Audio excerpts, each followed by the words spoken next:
Greetings petrolheads, my name is the Tom, you're on my gaming channel, and it's time for another episode of Automation the Car Company Tycoon game. And yes, I'm going to build another replica today, and it was requested by Flavio Henrique, and it is going to be a Jensen Interceptor.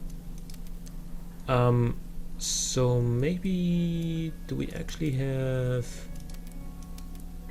Also maybe if we advance 1 or 2 years. Yeah, there it goes. What kind of wheelbase does it have? It's 266. So yeah, that one actually, that would fit. Yeah. Oh well, this is basically the same. So let's stick with this one and lower this a little bit.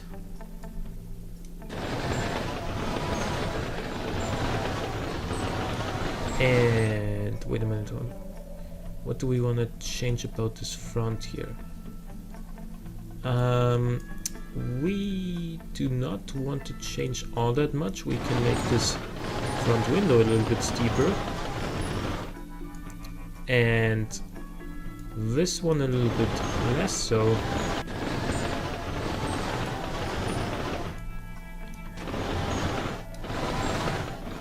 Yeah, it's kind of annoying that you can't just drag the rear window all the way back on this body shop. So let's just leave it like that or thereabout. So as a result, it's not gonna really look like, oh, and yeah, first of all, it's not a 4-door car, it's a 2-door car. Silly me. Yeah, so what did we actually do to this front? We made it more like this. And what about this lower part? I think it can stay as it is. We want the nose to be... No, we don't want it to be... Just leave it at a neutral position here. And I think that's gonna be it. So it will not have a monocoque, it will have a steel chassis with longitudinal engine placement, McPherson's, and then probably leaf springs and steel panels. So I gotta do a relatively good job with the fixtures here in order to make this thing look like a real Interceptor, because the shape is a little bit off, but it's the closest we can get. And I always like a good challenge, so there you go. So let's go to the fixture section now. We do have 2 very rounded headlights, like very round headlights, like these. And they're both equally big, so it's not like one's smaller than the other or so. And there's that. Are they're almost touching each other. It's more like that. Okay. And between that we have a grille. Now let's look which one would come closest. What's this one actually? Also there's that. I thought we had one that is pretty similar to what we need here.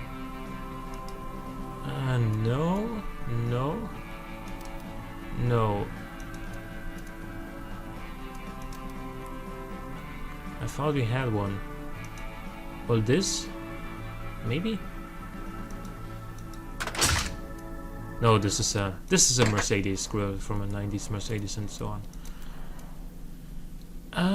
What about this one? Wait a minute, why is this so large? But it would actually fit quite well. You gotta admit, this one actually fits quite well.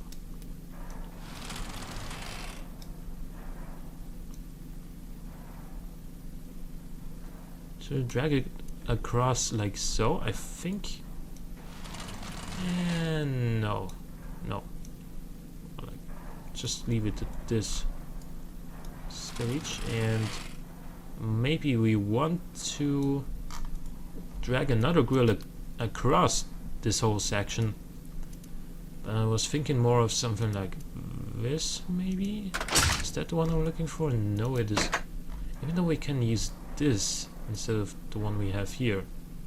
And I'm actually, yeah, that's a convincing argument. I'm gonna use this one.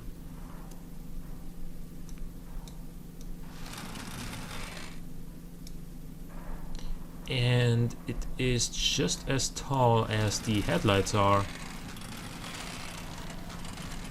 which basically make up for the entirety of the front. So we need to make them even a little bit bigger. But since, you know, this particular body shell is rounded here around the fenders, whereas the real car is just straight, and therefore it's a little bit more difficult to achieve the same look. But I'm gonna try it anyway.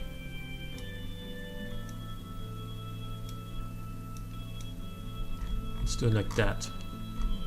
And then maybe drag one that is just, entirely black. Wait a minute, is that? Yeah, that is what I was looking for. That is exactly what I was looking for. So now I'm going to drag this across to make the sections in between the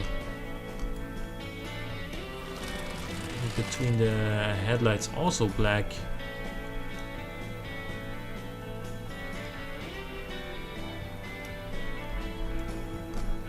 There's that. And we're gonna put a badge on the bonnet here. And this one comes closest to the real badge, so I'm gonna use this one. Now, underneath these chrome bumpers, it has some indicators, which look pretty much like these, but of course a lot smaller.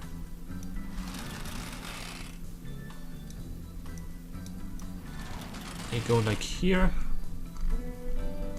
And then, what else we got? A number plate right there. And I think that makes the front pretty much complete. Still doesn't really look like the real car, but it's as close as I can get. So now on the side, we do have more than just some door handles, and it is some of these vents actually. They go at an angle like this, and they are a little bit wider.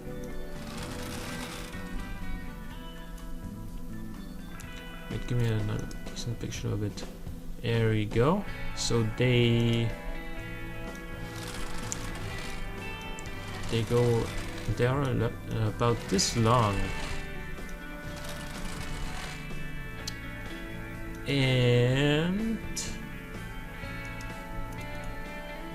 a little bit thinner actually, like that. There's a little bit more space between them and the door frame. And also there is some chrome down here.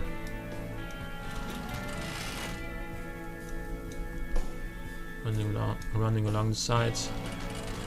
And after that we're gonna put down the door handles, which is the least exciting part probably of the whole design on the side silhouette, if you will. But it's still gotta be done. So there is the chrome. And then the door handles are... Wait a minute. So the door handles are pretty much these, if I had to guess, or at least they come closest. And now it's time to get to the rear end, where we have some taillights. And actually, these are actually pretty damn close. But they're more rounded. I can do that though. Don't worry.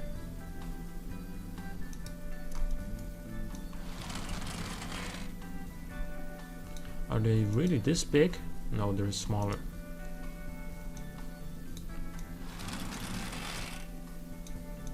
Like that.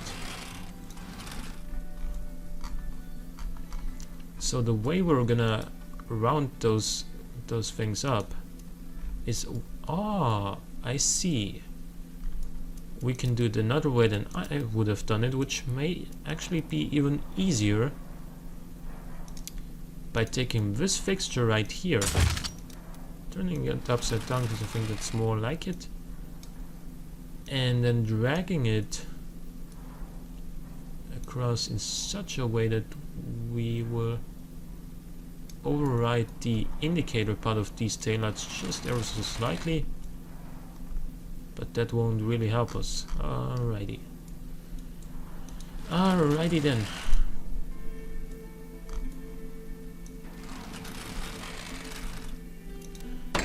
So in that case, I think we're just gonna put down some basic taillight fixtures, because they will get affected by these grills. So this one will help us here, and then there's the red one adjacent to that. Actually, this one is too big. That's another issue I should address.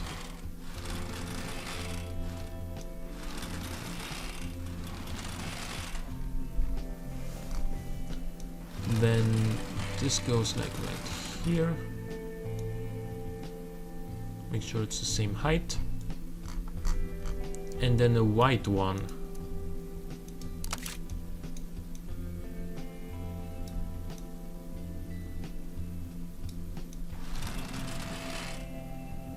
So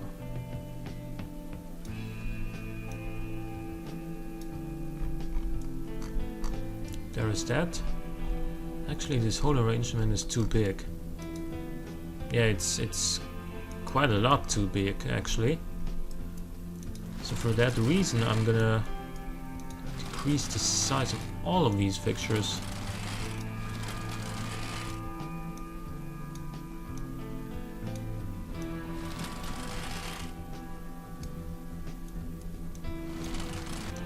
And then I'm gonna try and re-evaluate the size compared to a real car once this is actually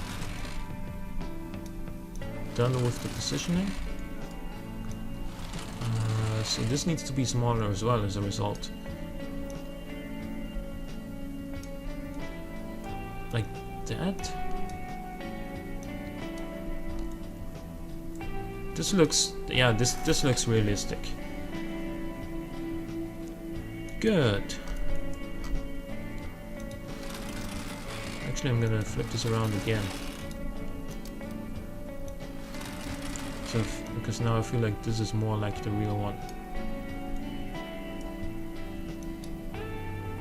Good. And now we have the number plate on there. Like right here.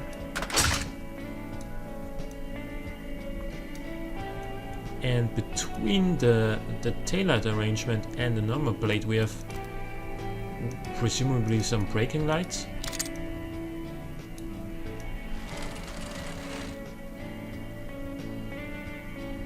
Wait, do they go in the middle? Yeah, they go pretty much in the middle between the number plate and the actual taillights. Like that. Good. And then what else do we have? Some big ass exhausts, which similar to like the Tommaso Pantera, they go like diagonally, you know, right from underneath the car outside there. They don't go through the body, they go rather around it, And that's another thing we can't do in the game.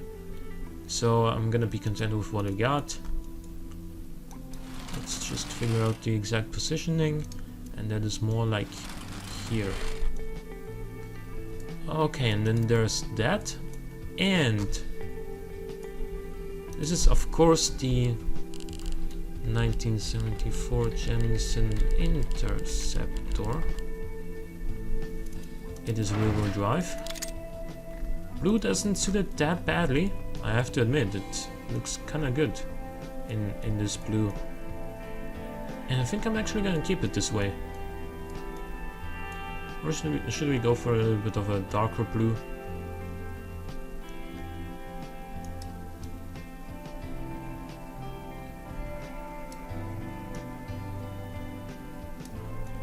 Like that, maybe?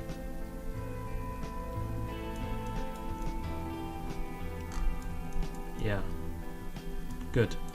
And now I'm gonna build the engine. Now the engine in 1974 was a 440 cubic inch Chrysler V8.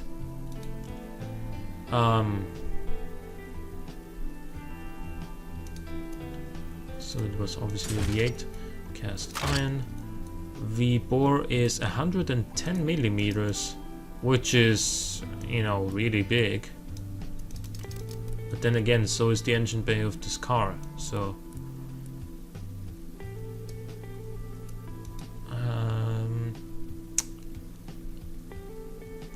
how many... what is this... what is the stroke? Oh, so it's... so the total capacity is 7,206 cc, so that's... alright. Anyway. It is a pushrod engine. The crank is most probably cast iron. So are the conrods probably, and the pistons. Means that we can't rev it very much, and you know the engine is not gonna produce that much torque that it would really cause an issue for the conrods and pistons. So what we need is a fairly low cam profile, because this engine makes its peak power at 4,400 RPM. And the compression is probably gonna need to be lower. It is naturally aspirated. It does use a 2-barrel triple carburetor called the 6-pack. Or actually that's what they called it in the Dodge models, but whatever. Performance intakes? I don't think so. Let's run it on super leaded,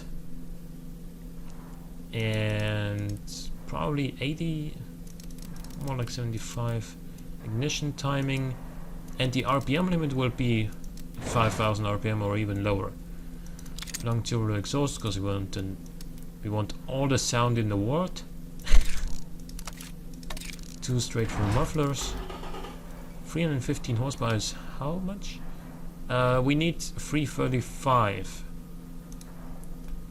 And we're making this peak power too early, which is a very uncommon thing for me and for my way of tuning engines. But that's the way it goes sometimes. And for the 200. Okay, so we can't really make the power come in later with just the ignition timing. So we're gonna have to increase the cam profile in order to achieve similar results. We need bigger exhaust, we might. That didn't really do anything in my favor here. I don't want this torque curve to look like this though. I want what we used to have, like right here, a nice plateau rather than, you know, climbing, then a short tip and then a drop. So how are we gonna push the maximum power further towards the end of the rev range? I don't know. However, we are making more than enough power currently. 78 was pretty nice. 79, 80. Yeah, I like that torque curve, so I'm gonna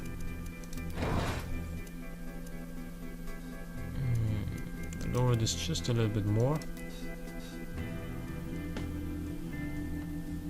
That's good. We can run this engine less rich and still increase the compression ratio. 334, 335, there we go. We got terrible valve float. You know what, that is a way of... Yeah, there we go. This way we can actually make it so the peak power comes in later. And now of course I need this engine to produce less power than it currently does.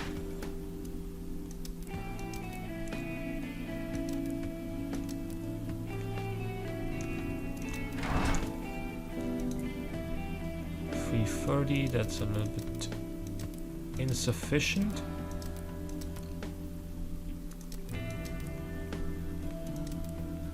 .77 should be fine. And one more point here and we're knocking. 338. That was a big boost.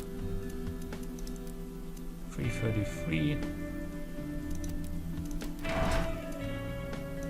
335. Okay, now I'm content. Let's listen to this bad boy. Or actually, let's remove the second muffler and then listen to it.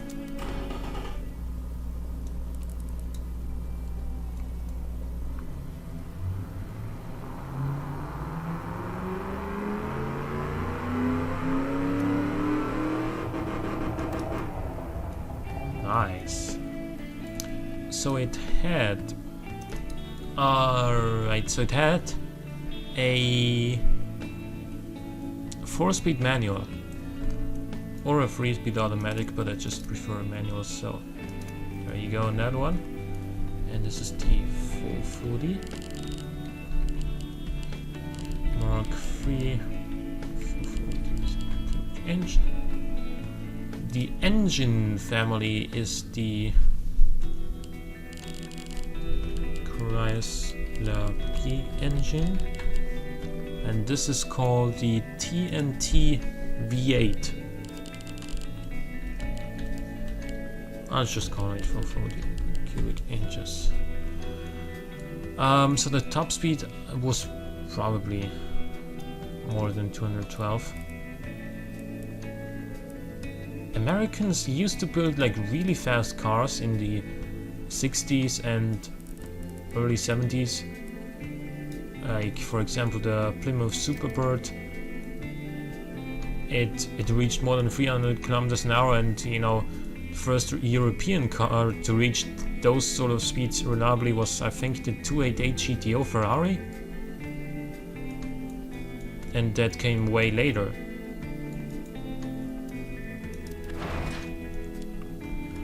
And we're gonna run it on medium compound roads. No reason for me to go and take sport compound road tires.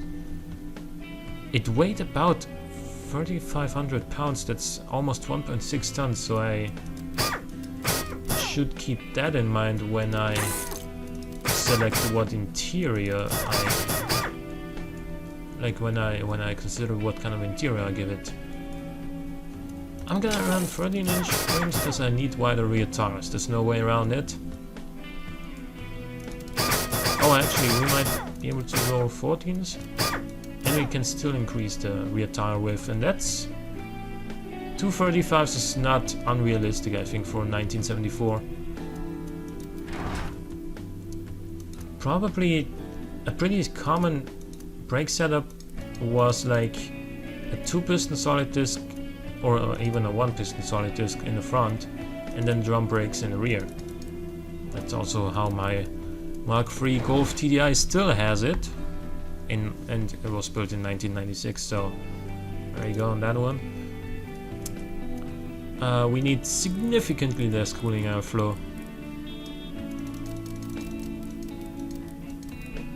Leave it at that for some extra reliability. It had 4 seats. Let's go for premium. And premium because we do need that weight. It probably had power steering, but I don't think it had ABS. Or did it have power steering? No, now that I think about it, probably not. We want more sportiness or more comfort? I think more comfort here. God. I don't think it had gas amount of tube dampers though. Progressive springs, well, I don't know. And let's go for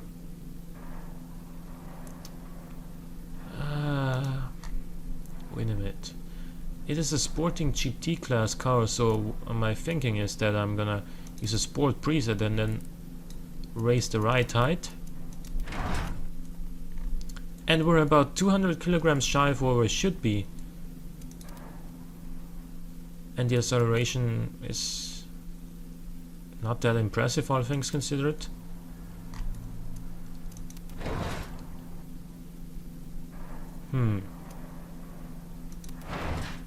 Yeah. I mean, I think I'm just gonna leave it at this.